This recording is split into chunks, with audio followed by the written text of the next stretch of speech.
Bem-vindos ao episódio 7 da série A Igreja Primitiva. Hoje vamos falar sobre a defesa da fé, sã doutrina e heresias. Para a gente entender bem esse assunto, nosso roteiro de hoje vai ser o seguinte. Primeiro, vamos ver por que a doutrina é, na verdade, uma questão de saúde da alma. Depois, vamos identificar qual é esse tesouro da fé que não se negocia. Em seguida, vamos expor os venenos que tentaram contaminar esse tesouro, descobrir o kit de ferramentas que a igreja primitiva usou para se proteger e, por fim, trazer tudo isso para os nossos dias. Então, vamos lá. Sabe quando a gente ouve a palavra doutrina? Talvez venha na cabeça algo meio acadêmico, né? Até um pouco frio. Mas olha, para a igreja primitiva, isso era uma questão de vida ou morte. Era literalmente o alimento que nutria ou o veneno que matava a alma. E a chave para entender isso está na origem da palavra. A expressão sã doutrina, que está na Bíblia, vem do grego higiainoi. Soa familiar? Pois é daí que vem a nossa palavra higiene. A ideia é exatamente essa, um ensino saudável, que limpa, que promove vida. Por outro lado, um falso ensino é como comida estragada. Vai te deixar doente, fraco e pode levar à morte espiritual. Ok, se a sã doutrina é esse alimento saudável, o que exatamente é esse alimento? Para descrever isso, o apóstolo Paulo usa uma imagem, uma metáfora que é, poderosíssima. Ele chama o evangelho de o bom depósito. Pensa nisso como um tesouro de um valor que não dá nem para calcular e que foi confiado a nós. A nossa tarefa, então, não é inventar, não é adaptar, não é modernizar esse tesouro. A nossa tarefa é guardar, é proteger e passar ele intacto para a próxima geração.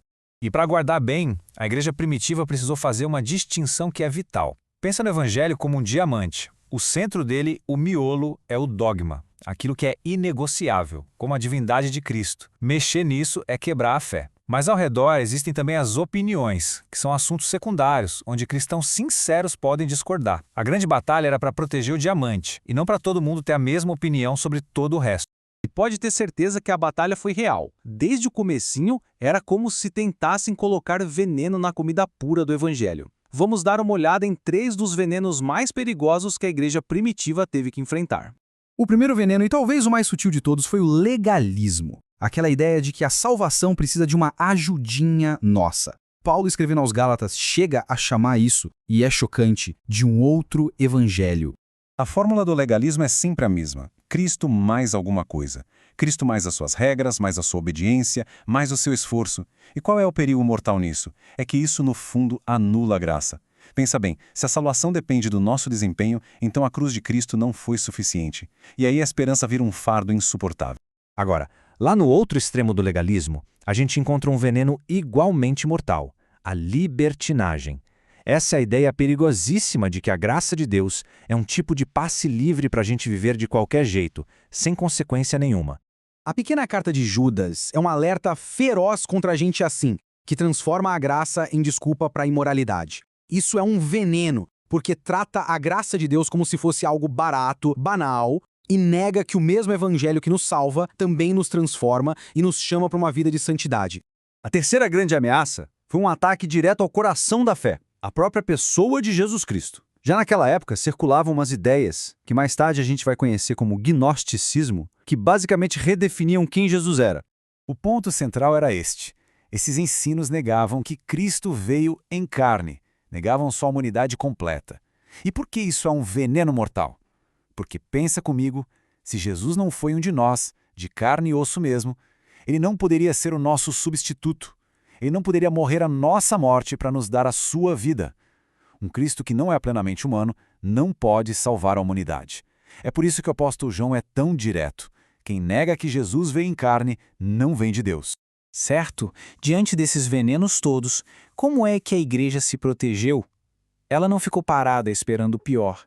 Deus a equipou com um verdadeiro kit de ferramentas para guardar o tesouro do evangelho. Então, como eles faziam isso na prática? Era uma estratégia com 4 pilares, digamos assim. A base de tudo era a doutrina apostólica. O padrão era o que Cristo e os apóstolos ensinaram e ponto final. A primeira linha de defesa era uma liderança qualificada. Pastores que não só sabiam ensinar a verdade, mas também sabiam identificar e refutar o erro. O motor da continuidade era a transmissão fiel, um compromisso de passar a fé adiante. E, finalmente, a responsabilidade de todos, o discernimento comunitário, onde toda a igreja aprendia a testar o que ouvia. E tudo isso nos traz direto para os nossos dias. A batalha pela verdade não ficou lá no primeiro século. Os mesmos venenos continuam aparecendo, só que com uma roupa nova. A pergunta então é, como nós podemos ser guardiões fiéis hoje? Aqui tem um pequeno kit de ferramentas, pessoal. 6 perguntas que servem como um diagnóstico. Quando a gente ouve um ensino, vale a pena se perguntar: isso é o evangelho puro ou é Cristo mais alguma coisa? Isso leva à santidade ou dá desculpa para o pecado? Isso aponta para o Cristo da Bíblia que veio em carne? A fonte disso é a Escritura ou alguma especulação secreta? Isso leva para perto da comunidade ou para o isolamento? E por fim, isso gera humildade ou um tipo de orgulho que causa divisão? Essas perguntas são uma ótima proteção. A batalha pela verdade começou cedo e ela continua até hoje. A sã doutrina não é um luxo para teólogos, é a muralha que protege o evangelho e guarda o povo de Deus. No episódio 8, vamos encerrar a série trazendo tudo isso para hoje. Lições da igreja primitiva para o século XXI.